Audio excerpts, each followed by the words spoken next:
السلام عليكم ورحمة الله وبركاته. نحمده ونصلي على رسوله الكريم. أما بعد، فأعوذ بالله من الشيطان الرجيم. بسم الله الرحمن الرحيم. سبحان ربك رب العزة عما يصفون، وسلام على المرسلين، والحمد لله رب العالمين.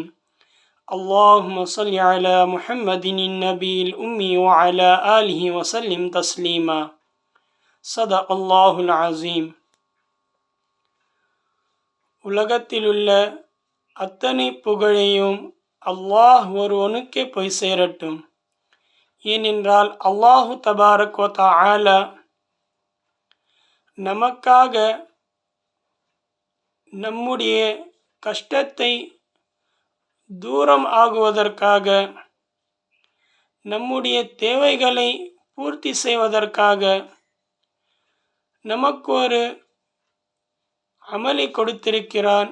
யார் இந்த அமலை மிக அதிகமாக செய்வார்களோ அவர்களுக்கு அல்லாஹு தபாரக் வ தஆலா மிக அதிகமான கஷ்டத்தை, வரக்கூடிய கஷ்டத்தை அதை தூரமாக ஆக்குவான். அவர்களுக்கு தேவைப்படும் அளவிற்கு பணத்தையும் அல்லாஹு தபாரக் தஆலா தன்னுடைய ரஹ்மத்தினாலும் குத்ரத்தினாலும் அல்லாஹு தபாரக் தஆலா அவர்களுடைய தேவையை பூர்த்தி செய்வான். இப்படிப்பட்ட அமலை கொடுத்த அல்லாஹ்விற்கே உலகத்தில் உள்ள அத்தனை புகழையும் போய் சேரட்டும். அல்லாஹு தபாரக் தஆலா மிகப்பெரிய கருணையாளன். ஏனென்றால் நாம் ஏதாவது பாவம் செய்துவிட்டால் உடனே அவன் அதற்கான தண்டனை கொடுப்பதில்லை, அதற்கு அவகாசம் கொடுக்கிறான்.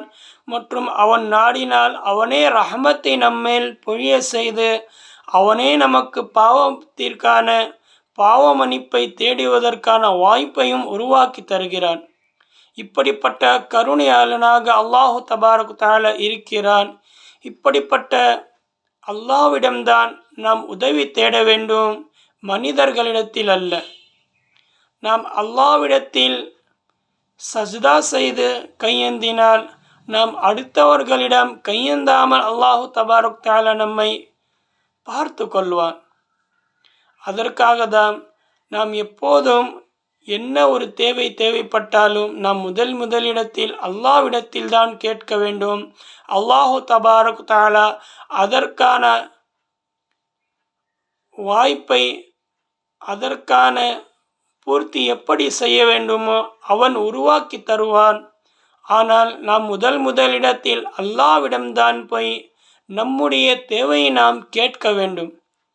உங்களுக்கு ஏதாவது தேவைப்பட்டால் முதலாக சலாத்துல் ஹாஜத்துடைய 2 ரகாத்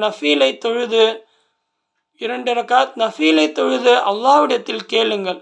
கண்டிப்பாக அல்லாஹு தபாரக் தஆலா உங்களுடைய தேவையை பூர்த்தி செய்வான். ஏனென்றால் சஹாபாக்களும் இதைதான் செய்தார்கள்.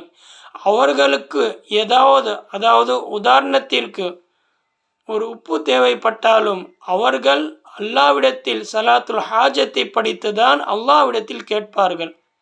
அவ்வளோ ஈமான் உடையவராக, அவ்வளோ நம்பிக்கை உடையவராக வாழ்ந்தார்கள்.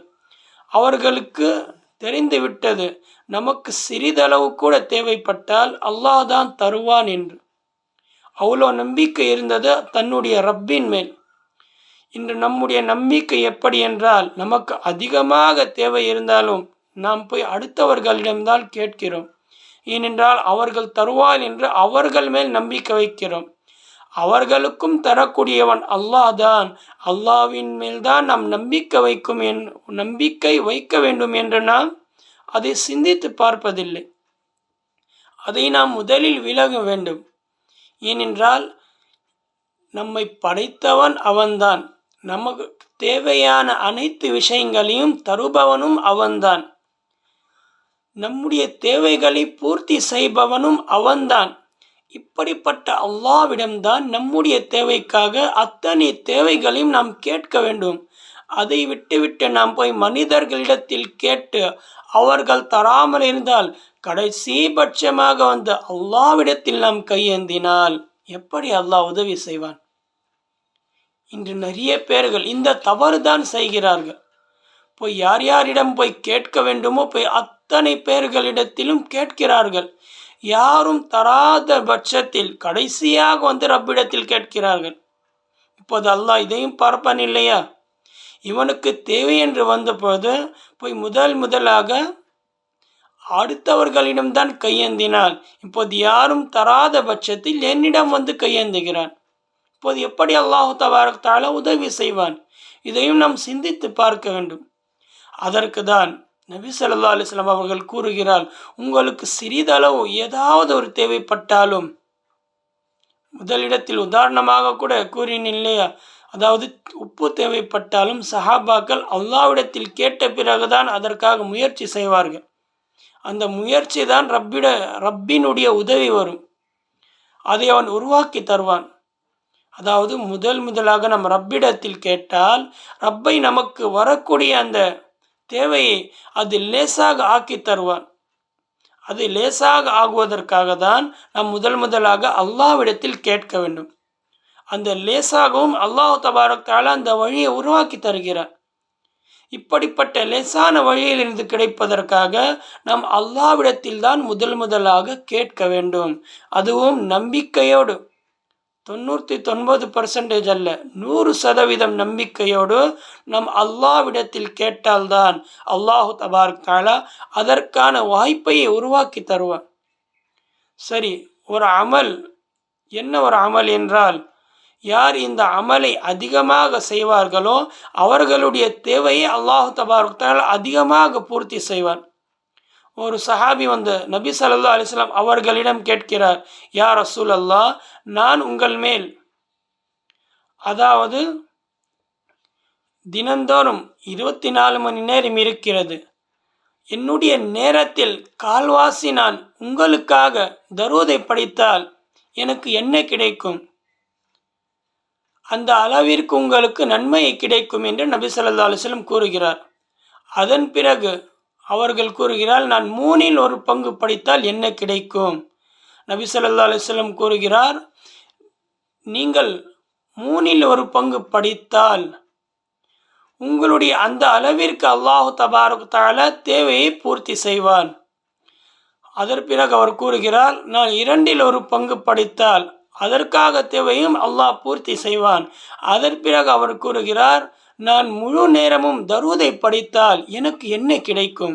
நபி ஸல்லல்லாஹு அலைஹி வஸல்லம் அவர்கள் கூறுகிறார், நீங்கள் கிடைக்கின்ற அத்தனை நேரத்திலும் நீங்கள் என் மேல் தரூதை படித்தால் உங்களுடைய எல்லா கஷ்டங்களையும் அல்லாஹ் தூரமாக ஆக்குவான். உங்களுக்கு தேவையான பூர்த்தியும் அல்லாஹ் செய்வான். நாம் அதிகமான நேரம் தரூதை படித்தால் நம்முடைய வரக்கூடிய இந்த பணத்தினுடைய பிரச்சனையும் அல்லாஹ் தூரமாக ஆக்குவான். அமல் செய்யலாமா இன்ஷா அல்லாஹ். அல்லாஹு தபாரக் தஆலா நம் எல்லோருக்கும் மிக அதிகமாக தரூதை படிப்பதற்கு அல்லாஹ் தௌஃபீக் செய்வானாக. அல்லாஹு தபாரக் தஆலா நம்முடைய இந்த பணத்தினுடைய பிரச்சனையும் அல்லாஹு தபாரக் தஆலா தூரமாக ஆக்குவானாக. ஆமீன். வ ஆகிர் தஅவானா அல்ஹம்துலில்லாஹி ரப்பில் ஆலமீன். அஸ்ஸலாமு அலைக்கும் வ ரஹ்மத்துல்லாஹி வ பரகாத்துஹு.